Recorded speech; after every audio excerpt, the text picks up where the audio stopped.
Bangun, bangun, sahur, sahur. Ayo Dedek, sahur. Bangun. Ayo bangun. Mama, Dede udah bangun. Terima kasih, alhamdulillah. Sahur, sahur, sahur. Allah, kita ini, saya ini mau cerita aja mau ikut muntah kalau kebayangin ini kisah. Naudzubillah, nasallallahu wal afa wal afiyah. Ya. Kemudian wanita itu memberikan bejana tadi kepada laki-laki tersebut dan disodorkan kepada baginda Rasul sallallahu alaihi wasallam. Lalu dipanggil wanita itu. Lihatlah. Lihatlah semua wahai sahabat, kata Rasulullah. Innahuma dua orang ini tasahara, dua orang ini bersahur dengan sesuatu yang halal. Akan tetapi mereka aftarata, mereka itu berdua berbuka dengan sesuatu yang diharamkan oleh Allah. Apa itu? Karena dia baru saja berghibah. Mereka berdua berjalan membicarakan aib orang lain sehingga datang ke depan. Bismillahirrahmanirrahim. Assalamualaikum warahmatullahi wabarakatuh. Alhamdulillahirabbil alamin. Wa bihi nasta'in ala umurid dunya waddin. Wassalatu wassalamu ala sayyidil mursalin sayyidina wa nabiyyina wa maulana Muhammadin wa ala alihi wa sahbihi ajma'in. Subhanaka la ilma lana illa ma 'allamtana innaka antal alimul hakim. Rabbi shrah li sadri wa yassir li amri wahlul 'uqdatan min lisani yafqahu qawli. Amma ba'du. Ayah bunda sahabat magnet rezeki rahimakumullah. Alhamdulillah, bersyukur kita kepada Allah Subhanahu wa taala. Pagi hari ini kita sedang berada di saat yang istimewa. Sepertiga malam terakhir di bulan suci Ramadan, dan di saat yang dijanjikan oleh Nabi, saat-saat yang penuh dengan keberkahan. Tasaharu fa inna fis sahur barakah. Jadi di waktu sahur adalah waktu yang penuh keberkahan. Istimewa sekali kita di bulan ini, bulan suci Ramadan. Sepertiga malam terakhir Allah Subhanahu wa taala turun ke langit dunia dan berada di bulan suci Ramadan, bulan yang awaluhu rahmah. Di awalnya adalah rahmah, pertengahannya maghfirah, dan di akhirnya adalah itqun minan nar, pembebasan dari api neraka. Dan berada di saat-saat yang penuh dengan keberkahan karena di waktu sahur. Ditambah saat ini tentunya ayah, bunda, kakak, dan adik ada yang sedang mendengarkan tayangan ini sambil memasak mungkin ya, atau sambil menyiapkan, meletakkan lauk pauknya, menanti sang suami bangun, atau mungkin suami sedang sholat tahajud. Artinya sedang beraktivitas beramal soleh, menyiapkan mereka keluarga tercinta untuk melaksanakan sahur. Harapan kita semoga ibadah ini betul-betul diterima oleh Allah Subhanahu wa taala, dan kita bisa memanfaatkan waktu-waktu seperti ini dengan istimewa, dengan ingat kepada Allah, dengan selalu terhubung dengan Allah Subhanahu wa taala. Dan Allah jangan sampai kita tertipu berada di waktu seperti ini kita dalam keadaan lalai, dan semoga selama 1 bulan ke depan kita bisa mengisi Ramadan dengan penuh cinta. Sahabatku, ayah, bunda, sahabat magnet rezeki rahimakumullah. Ramadan hadir untuk kita semua adalah tanda cintanya Allah kepada hambanya. Allah hadirkan Ramadan untuk kita umat Nabi Muhammad SAW sebagai tanda cinta Allah kepada seorang hamba. Kenapa begitu? Karena Allah tahu banget model-model seperti kita ini, umat Nabi Muhammad di akhir zaman, biasanya kalau disuruh ibadah itu rada males-males gitu. Ada aja alasan berat gitu di luar bulan suci Ramadan. Coba kita ingat gitu. Berapa sering kita kalau sholat terburu-buru, ya diajak berbuat kebaikan, ntar dulu deh, sebentar deh, sabar deh, begitu. Diajak puasa Senin Kemis, udah ente duluan deh. Ya nanti saya nunggu hidayah dulu, begitu. Ada aja dibajakin bangun malam gitu. Terkadang sulit, ya berat rasanya. Ya, jadi Allah tahu banget kualitas ibadah kita ini. Kita ini amalnya sedikit, tapi harapannya menjadi ahli surga. Ini model-model kita. Makanya diberikan oleh Allah Subhanahu wa Ta'ala 1 bulan untuk umat Nabi Muhammad, yaitu bulan suci Ramadan. Ini bulan-bulan diskon besar-besaran dari Allah Subhanahu wa Ta'ala, di mana Allah melipat gandakan pahala hamba-hambanya yang berpuasa, beribadah, berbuat kebaikan di bulan suci Ramadan. Di luar bulan suci Ramadan tidak didapatkan ini. Jadi sangatlah merugi orang yang menjumpai bulan suci Ramadan namun semangat ibadahnya kendor. Sangatlah rugi orang yang mendapati bulan suci Ramadan tapi tidak ada peningkatan di dalam beribadah. Biasa, datar saja. Maka ini orang-orang yang rugi. Ramadan ini kalau boleh kita misalkan ya, dia itu seperti sebuah pusat perbelanjaan besar yang dimana di situ menjual barang-barang branded, mahal-mahal. Ya, kalau mungkin kita suka dengar ada tas harganya 150 juta misalnya, atau sepatu seharga 100 juta. Atau mungkin bahkan ada tas dompet yang seharga 700 juta. Lalu kita diajak datang ke mall itu, ngelihat kayaknya merem aja dah. Ya, wow, harganya luar biasa. Kayaknya nggak sanggup kita nih. Ya, tiba-tiba di suatu saat, suatu waktu, ini terdengar mall ini memberikan diskon besar-besaran. Di mana yang harganya tadi sebuah tas 150 juta dijual 15.000 gitu ya. Mungkin sepatu yang harganya 700 juta misalnya hanya 70.000 gitu. Kira-kira orang-orang tipe kayak kita ini ya pasti akan berusaha ya untuk membeli barang-barang branded tersebut, dan dia tidak akan menyia-nyiakan waktu diskon yang singkat itu. Itu kurang lebih seperti itu. Di mana satu ibadah dilipat gandakan oleh Allah di bulan suci Ramadan sampai 70 hingga 700 kali lipat. Bahkan hebatnya lagi, ini Ramadan ini dikatakan oleh Rasul sallallahu alaihi wasallam, kullu amal ibni Adam lahu illa som fa innahu li wa ana ajzi bihi. Kata Rasul, semua amal anak cucu Adam itu semuanya untuk dia kecuali puasa.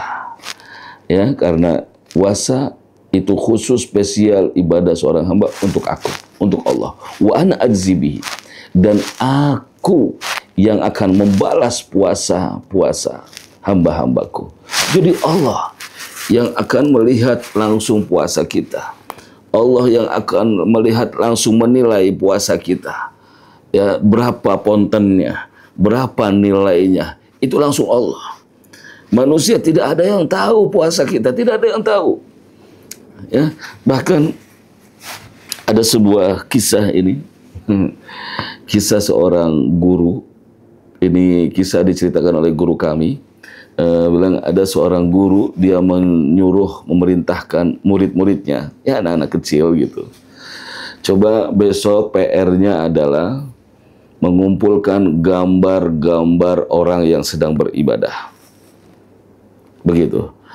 Ya, terserah, lagi sholat, lagi ngaji, lagi sedekah, pokoknya ibu guru ingin kalian besok bawa gambar orang-orang lagi ibadah. Singkat cerita, esok harinya ini anak-anak datang bawa gambar. Ada yang gambar sholat, ada yang gambar baca Quran, ada yang bawa gambar sedang belajar gitu. Satu di antara mereka bawa gambarnya orang tidur. Coba bayangkan, gambarnya orang tidur dibawa. Gurunya spontan ngelihat anak orang, ngelihat gambar orang tidur, dia teriak, "Hai, kamu tidak mendengarkan perintah PR-nya. Ibu minta besok bawakan gambar orang ibadah. Kenapa engkau bawa gambar orang tidur?" Apa jawab anak itu? "Ibu, itu gambar orang tidur itu adalah ibadah. Dia sedang ibadah. Kenapa? Karena yang tidur itu lagi puasa." Gitu. Lagi puasa. Naumus shaim ibadah. Tidurnya orang yang berpuasa itu ibadah. Jadi itu gambar-gambar orang ibadah. Tidur. Itu lihat. Ya, manusia tidak tahu. Sang ibu guru tadi tidak tahu orang yang digambar lagi tidur itu tidak tahu kalau dia sedang berpuasa, sedang beribadah. Makanya puasa itu adalah hanya ibadah khusus untuk Allah Subhanahu wa taala. Gitu. Ya, tidak ada yang tahu. Seandainya misalnya saat ini ya, atau mungkin kita di jalan di luar bulan puasa melihat teman kita lagi berjalan, kita tidak tahu apakah dia puasa atau tidak. Makanya dikatakan oleh Nabi, "As-shaumuli," puasa itu untuk lu. Ya, kullu amali bani Adam lahu illa shaum fa innahu li. Semua amal kembali kepada anak cucu Adam kecuali aku, kecuali puasa untukku. Gitu. Mungkin kalau kita bersedekah, semua orang bisa tahu. Oh, fulan sedekah. Oh, fulan pergi haji. Oh, fulan pergi umrah. Oh, fulan menyantun yatim. Tapi kalau puasa hanya dia dengan Allah. Oleh karena itu puasa itu betul-betul ibadah yang dikhususkan. Allah langsung menanganinya, Allah langsung menilainya, dan Allah langsung yang akan membalasnya. Seberapa yang dia dapat dari pahala-pahala puasanya itu. Ya. Dan subhanallah, Allah Subhanahu wa taala di dalam Al-Qur'an, di dalam menceritakan tentang puasa, Allah Subhanahu wa taala berfirman, "A'udzubillahi minasyaitonirrajim.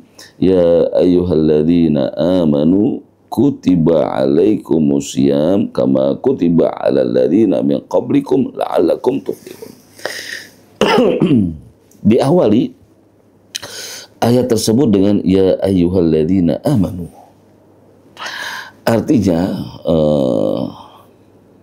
Bapak dan Ibu, ayahanda, sahabat magnet rezeki, artinya tidak semua orang-orang Muslim bisa menjalankan perintah puasa. Ya, tidak semuanya. Perintah puasa ini hanya mampu dijalankan oleh orang-orang yang beriman.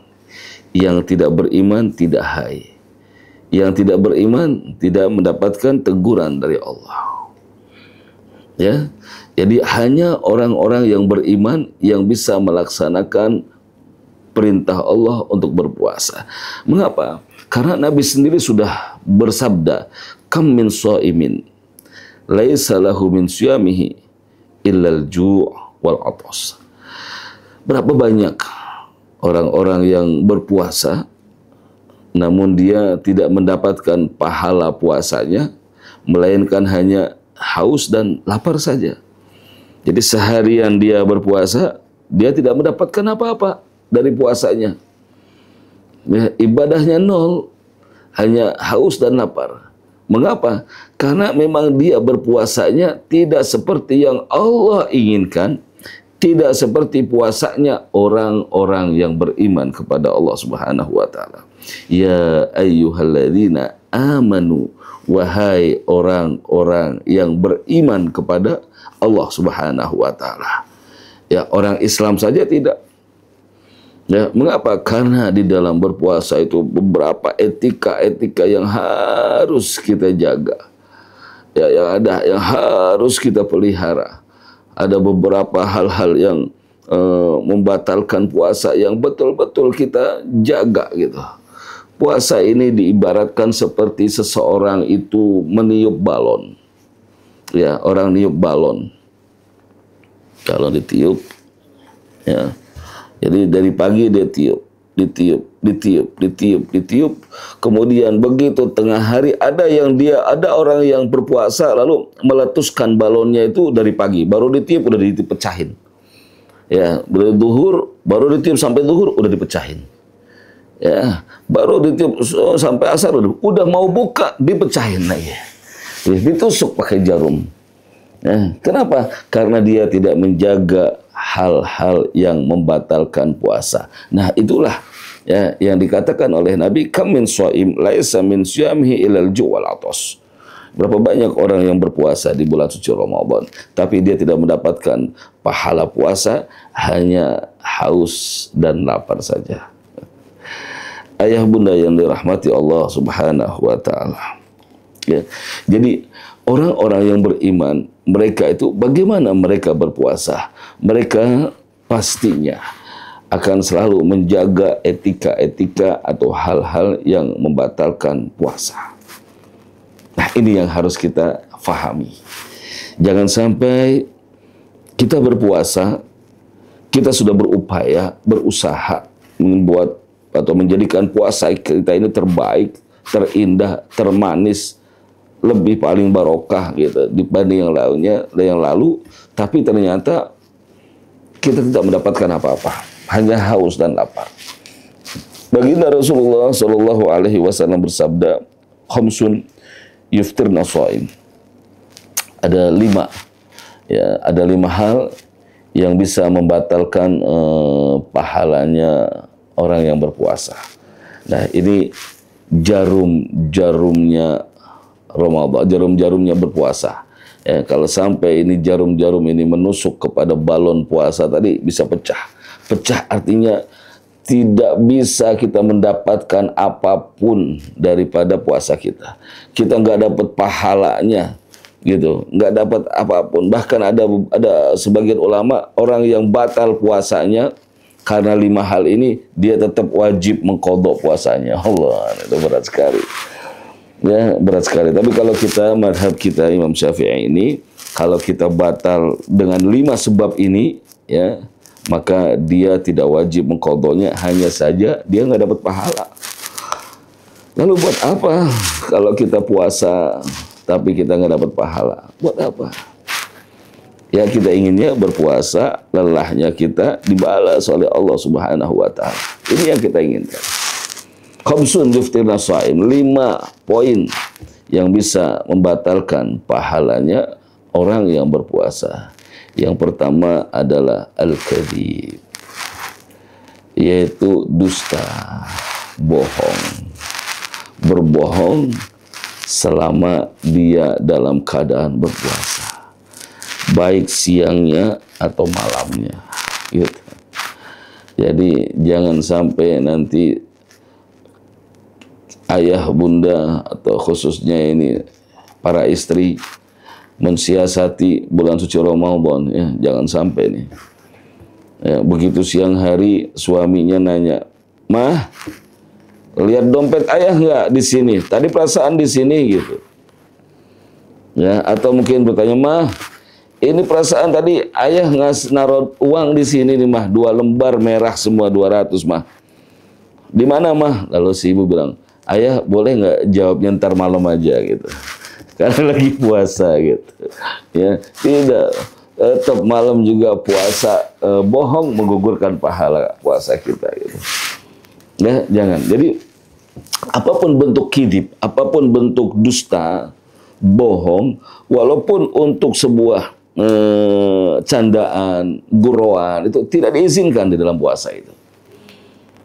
Misalnya kita lagi puasa nih, kemudian anak kita nangis, "Ma, nggak kuat," gitu, "nggak kuat, pengen buka sekarang ya," kata mamanya. "Jangan, Nak, jangan buka puasa sekarang, Nak, tahan. Nanti kalau puasanya batal, kalau puasanya kuat sampai 1 bulan, Mama akan belikan motor," misalnya. Ya, padahal itu bohong, padahal itu dusta. Apapun alasannya, misal alasan untuk mendidik, tidak diizinkan. Ya, tidak boleh. Jadi kita tidak boleh di dalam bulan puasa itu berdusta, walaupun bercanda. Ya, antara teman sekantor gitu ya, yang satu ngumpetin handphone, "Itu tahu nggak handphone anak?" Enggak tahu. Hilang pahalanya. Hati-hati gitu. Nah ini yang menjadikan orang-orang itu banyak berpuasa, namun dia tidak mendapatkan pahalanya puasa. Ya, dia hanya mendapatkan apa? Haus dan lapar saja. Kenapa ya? Ini satu, durinya puasa, dusta. Gitu, ya. Bagi pedagang misalnya, begitu mau buka puasa karena dia jualan berdagang, ya, lalu dia katakan, ya Allah misalnya, ya ini barusan ditawar sama orang 20.000 gitu, saya nggak kasih, itu saya maunya 25.000 gitu, padahal nggak ada orang nawar sebelum orang tersebut gitu. Jelas ya. Jadi hindari al-kidib, hindari berdusta, berbohong, apapun bentuknya kepada siapapun, dan walaupun hanya sekedar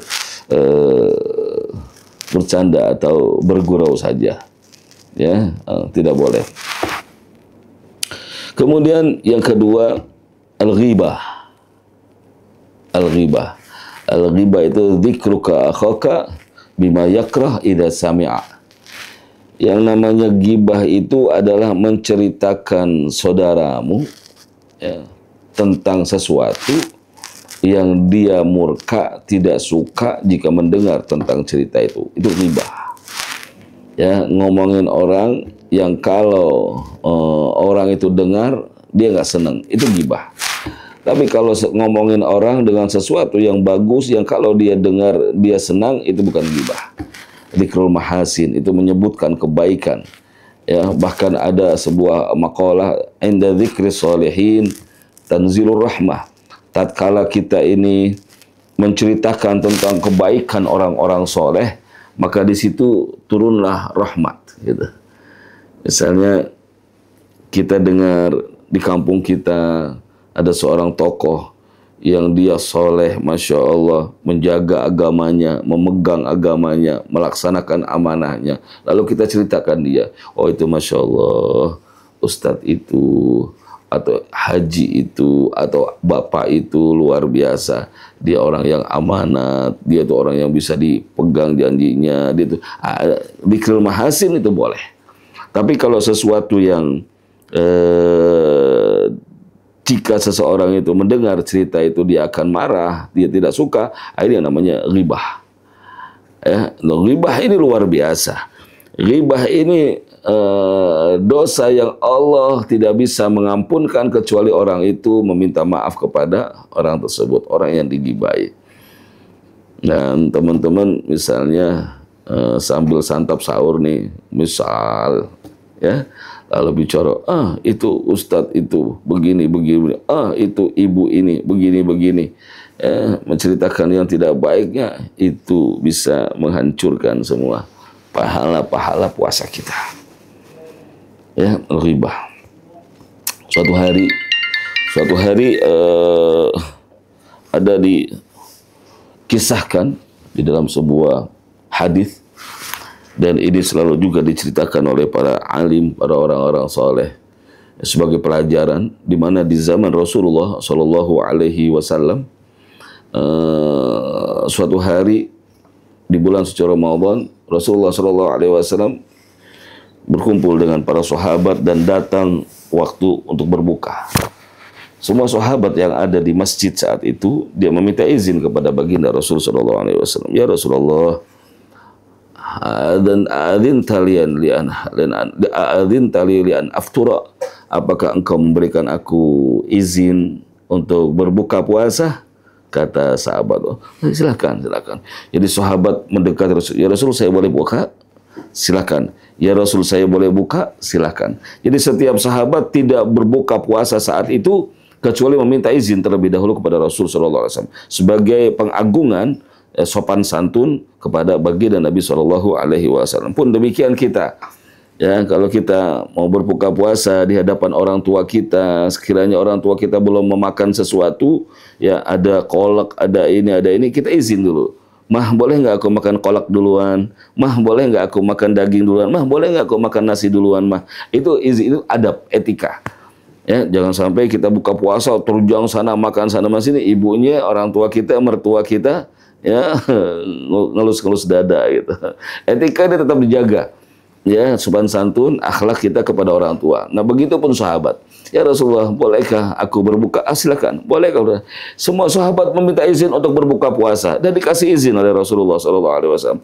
Hingga tersisa 2 orang wanita. Ada 2 orang wanita, dia meminta izin kepada Rasulullah. Ya Rasulullah, bolehkah kami berdua untuk buka puasa? Apa jawab Rasulullah? Kamu tunggu di luar. Tidak, kamu tunggu di luar. Kaget ini perempuan. Dan sahabat pun kaget. Melihat gitu. Ada apa ini Rasulullah begitu tegas dengan 2 wanita ini?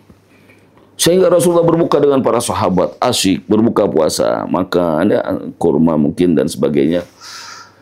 Tidak lama kemudian datang seorang sahabat terlambat, tergesa-gesa gitu, sampai melewati 2 wanita itu, dan wanita itu berkata, wahai sahabat, wahai fulan, tolong sampaikan kepada Rasulullah, ya, bolehkah kami berdua wanita di luar masjid ini untuk berbuka puasa? Kami sudah kelaparan ini. Ya, tadi kami sudah izin kepada Rasul dan tidak diberi izin sama Rasul. Kami suruh nunggu.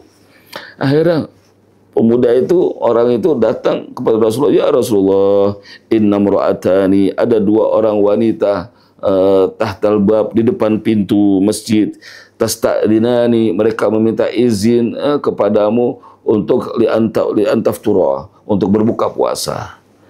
Ya Rasulullah, ada 2 wanita, mereka ada depan pintu, meminta izin kepadamu untuk berbuka puasa. Qala Rasul hatil wi'a. Kemudian Rasulullah berkata, wahai sahabat, ambilkan wi'a. Wi'a ini sebuah bejana, tempat. Kalau kita bahasa simpel mungkin, ambilin baskom 2 gitu. Sahabat kaget.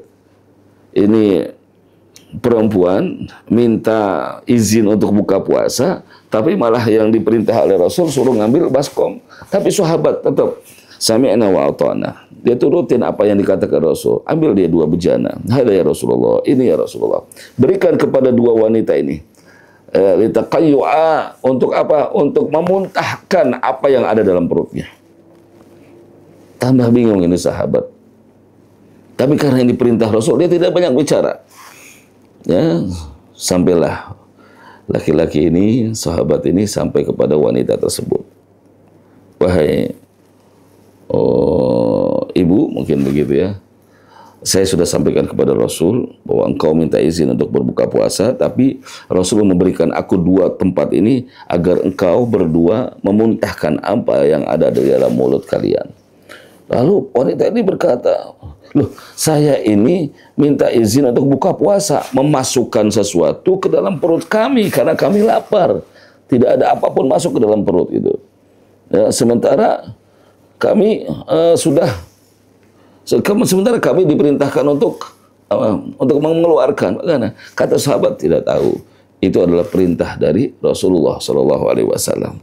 Kerjakan saja. Lalu ayah bunda rahimakumullah, sahabat magnet rezeki, subhanallah, ngeri ini. Begitu wanita itu menjauh dari laki-laki tadi, kemudian dia berusaha untuk memuntahkan apa yang keluar dari mulutnya. Ternyata ya, dalam keadaan perut kosong, dia keluar dari mulutnya daging yang busuk, yang baunya sangat-sangat tidak nyaman. Ditambah dengan darah dan nanah. Sehingga dia sendiri terus termuntah-muntah, tidak bisa berhenti. Karena baunya itu daging yang busuk itu. Begitupun wanita yang satunya. Akhirnya dia paksakan berhenti. Lalu Allah, saya ini mau cerita aja, mau ikut muntah kalau kebayangin ini kisah. Na'udzubillah. Nas'alullah wal afa wal afiyah. Ya. Kemudian wanita itu memberikan bejana tadi kepada laki-laki tersebut dan disodorkan kepada baginda Rasul sallallahu alaihi wasallam. Lalu dipanggil wanita itu. Lihatlah semua wahai sahabat, kata Rasulullah. Innahuma 2 orang ini tasahara, dia 2 orang ini bersahur dengan sesuatu yang halal. Akan tetapi mereka aftarata, mereka itu berdua berbuka dengan sesuatu yang diharamkan oleh Allah.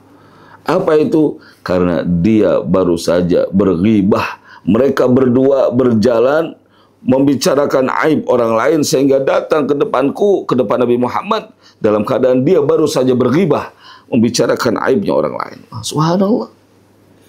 Ya, alangkah beruntungnya wanita itu. Mengapa? Karena dia melakukan sebuah dosa masih berada di zaman Rasul Shallallahu Alaihi Wasallam, sehingga wanita itu ditegur langsung oleh baginda Rasul Shallallahu Alaihi Wasallam. Ya, bahwa kamu baru saja bergibah. Bahasa kita mungkin Rasulullah ingin ngasih tahu kepada perempuan itu dan para sahabat, nih, kamu baru aja bergibah, kamu tahu nggak sih orang bergibah itu seumpama seperti ini nih, ya, makan daging yang busuk yang baunya seperti ini. Apakah kamu mau makan daging seperti ini lagi gitu? Ini akan disimpan di perut begitu. Nah, jadi sahabat magnet rezeki, ayah bunda, kakak dan adik semuanya, hati-hati. Yang kedua ini yang membatalkan pahala puasa adalah al-ghibah, yaitu membicarakan aibnya orang lain. Maka stop. Jangan membicarakan aib orang lain. Ya, dari sekarang sampai mati kita. Ya, sampai mati kita. Kemudian yang ketiga, an-namimah. Orang yang mengadu domba. Ya, memindahkan kata kepada orang lain dengan tujuan agar terjadi permusuhan, perselisihan gitu. Hal ini termasuk ya orang-orang yang puasanya tidak diterima oleh Allah Subhanahu wa taala, batal pahalanya, tidak mendapatkan pahala apapun. Ya, yaitu an-namimah, orang yang mengadu domba. Ya, memindahkan si fulan ngomong segini lalu disampaikan. Karena ada kalanya beberapa kalimat, beberapa kata yang tidak perlu kita sampaikan kepada orang lain gitu. Jika memang perkataan itu bisa menyakitinya, maka jadikan kita ini adalah terminal akhir sebagai pembicaraan cerita tentang orang kepada kita. Kalau ada orang ngomongin keburukan tentang fulan, udah kita menjadi terminal akhir, stop. Tidak usah disambung lagi. Itu. Ya, lalu hukumnya apa? Selama kita tidak menimpali kata-kata itu, gitu. Emang, yang benar, masa iya sih itu namanya menimpali. Ya, itu termasuk namimah dua-duanya itu. Ya, tapi saat ada sampai kabar kepada kita tentang keburukan seseorang, tentang ini seseorang, maka kita katakan Allahumma inni shaim. Ini yang diajarkan oleh Nabi. Ya, kalau ada berita kabar tidak baik sampai kepada kita, ya, pembicaraan orang, kejelekan orang, aib orang, maka Nabi ajarkan jika ada Allahumma inni shaim. Ya, wahai teman, ketahuilah saya sedang berpuasa. Apakah ini riya? Tidak.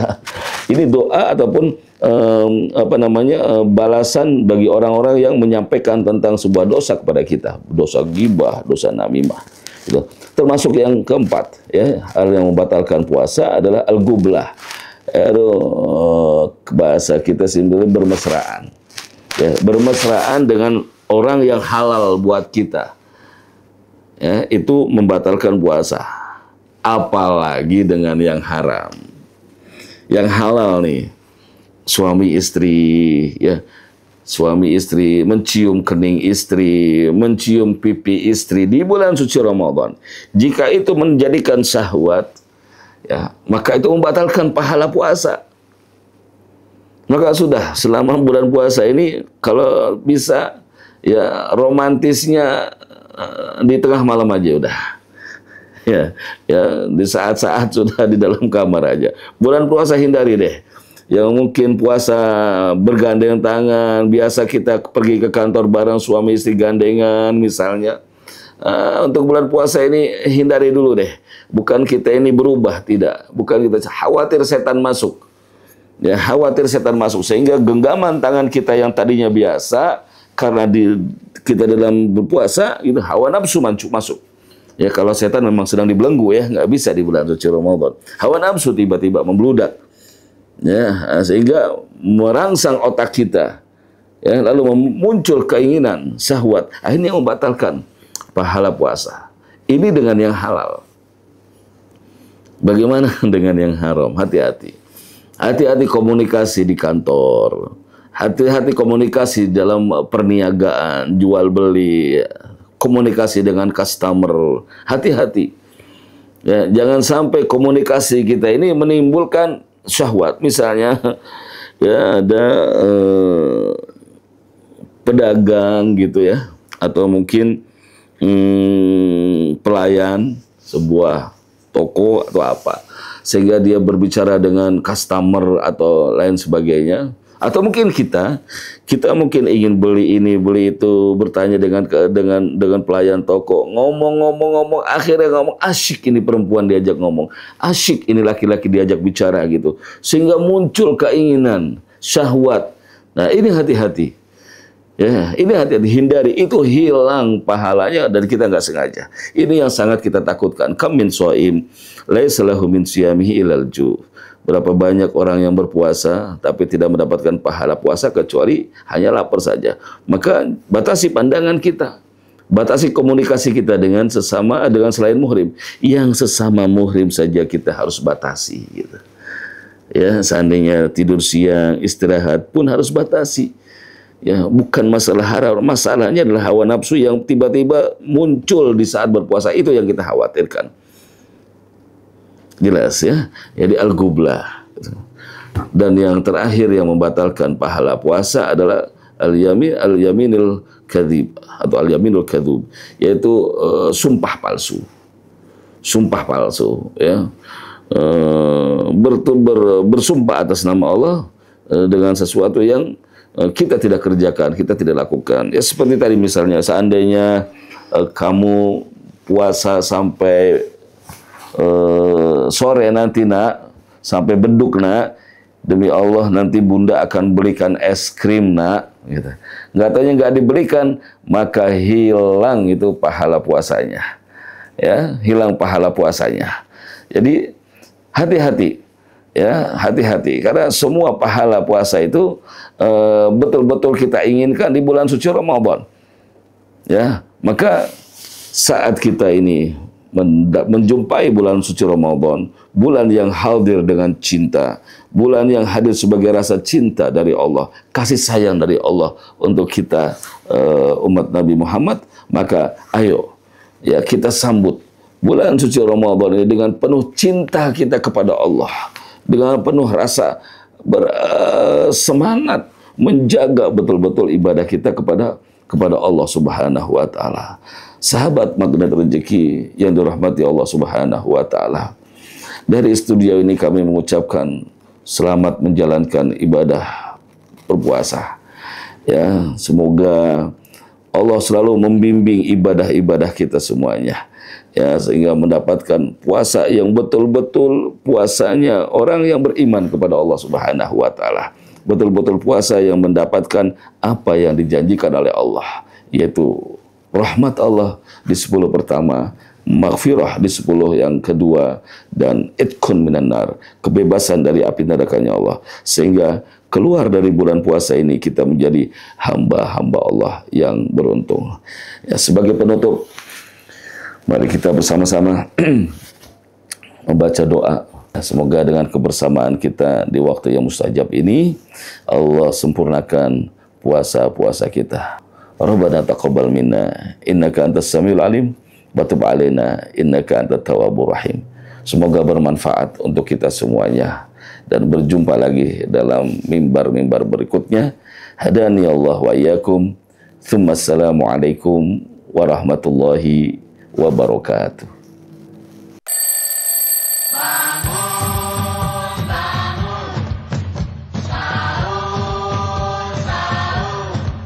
Ayo Dedek, sahur, bangun, ayo bangun. Mama, Dede udah bangun. Terima kasih, alhamdulillah. Sahur, sahur, sahur.